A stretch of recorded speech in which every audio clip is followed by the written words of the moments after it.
did expect that whether or not he went into the military at some point, he would end up as a police officer, probably for the rest of our lives. We couldn't find a balance between maintaining the standard of living that we wanted to maintain, but also having the time with our family that we wanted to have. National convention came up in July, and he said, no way, it's a little too soon, we don't have the money saved.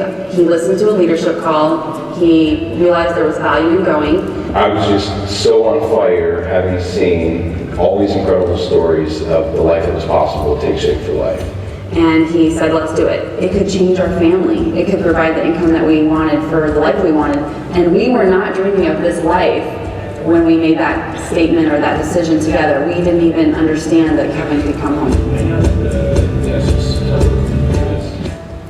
This is one of the most profound things she said, is our 2-year-old Dylan is never going to know what it's like to have a dad go to work like every other kid in the right there has a dad go to work. And I mean, that's awesome. Buddy.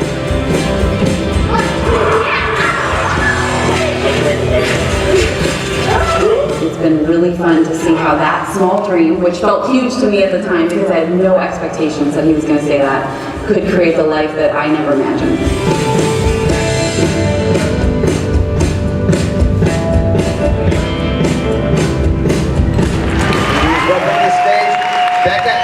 Tinters.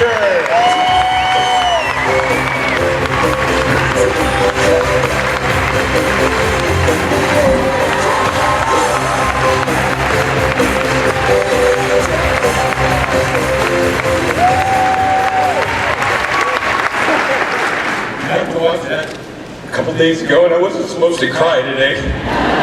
But I don't ever have to go to work again.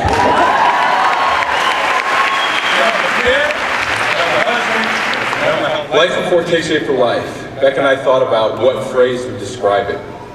And that phrase would be, we can't.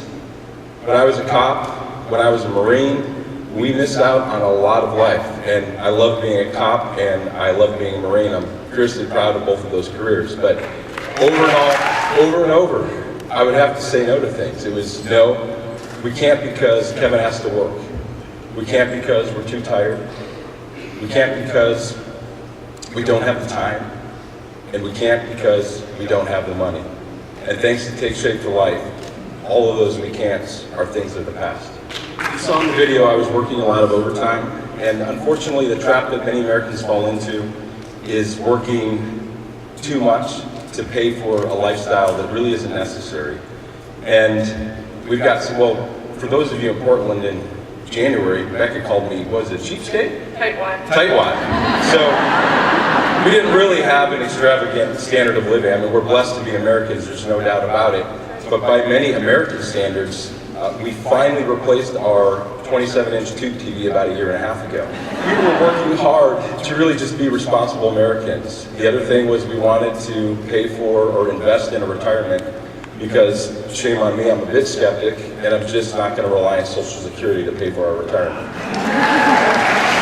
We thought we were starting an optimal health journey, like maybe some of you thought, and then we thought we were starting a little health coaching business. But what has come to mind for us as we've prepared to talk today is that we have a calling on our life, and we've known it for a long time because we believe we were given it by our Creator. But at different seasons, you know how it's supposed to play out. And what's happened over the last 1.5 years is we realize our calling is not so much about helping others just discover optimal health, although that's extremely important. We're here to tell you today that you have a purpose in your life. But what that means for us is to live with intentionality. That means every time we leave our home, or even within our home, we go out looking for the needs that we can provide with the mission that we have. One of the biggest problems in this country, in addition to the health crisis we face, is we face a moral crisis. And I saw it every day as a police officer. Statistically, 85% of juveniles who are incarcerated do not have a father in their lives. And Take Shape for Life is a vehicle to bring dads home, to allow us to work, to teach our children every single day about the values that made this country great. I get to teach my children about health, not because I'm giving them a lecture every day, but because they see us live it out. I get to teach my kids about business and about caring for people, not because I'm giving them a lecture every day or once a week. It's because this is how we live our lives. I now get the opportunity to pay it forward. And I am so grateful that right now we have at least 3 other husbands, and I'm so grateful for all the incredible women who make Take Shape for Life so incredible, my wife being number 1. But we have already 3 men that are our spouses and partners in our team that either don't have to go back to work or they're retiring from the military and will never have to work the way they used to because of Take Shape for Life. And my goal is to bring hundreds and hundreds and hundreds of more men home that same way. Overestimate an event and they underestimate a process. So an event can be arriving at a rank and feeling like you're done and you've accomplished it. But truly the process is where your dreams get fulfilled, right? And so we've gone through a process for the last 18 months to be able to stand here today. And we could share tons of things, but we wanted to give you 3 main takeaways. Dream big. One of the reasons we're here is because 2 years ago, I saw people like Brad and Ashley Miller who were young and they're getting introduced as local directors, and Lee and Lana Badashev as well. They were inspiring. There's probably a life up here that you've seen that you would like to have. You take those dreams and you have to make a goal out of them. You can't just dream about it, you have to make a goal. And what I suggest you do is you break those long-term goals down to bite-sized chunks. Every month, I would encourage you to think about what steps you need to take to get to that 1-year goal, that 3-year goal, and then put it on paper. Dreams, if they're not written down, are just really good ideas. And so we were all about the action steps, focusing on high leverage activities. Like most of you, we did not have an unlimited supply of time. Things in our lives that we had to make choices about if we wanted to grow the business that we have today. So the first thing was, we're a big fan of Dave Ramsey, obviously. We support his financial goals.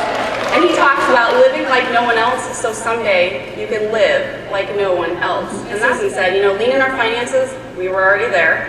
But lean with our time, because we only had a certain amount of time. We had 3 small children, all boys. And so for us, that was important. We also decided to step back from the good to do the great. And that was the way that we prioritized our time, because there were things that we loved to do, like play softball and minister in our church. And we wanted to go back to those things, but for a season we stepped away so that we could work towards this.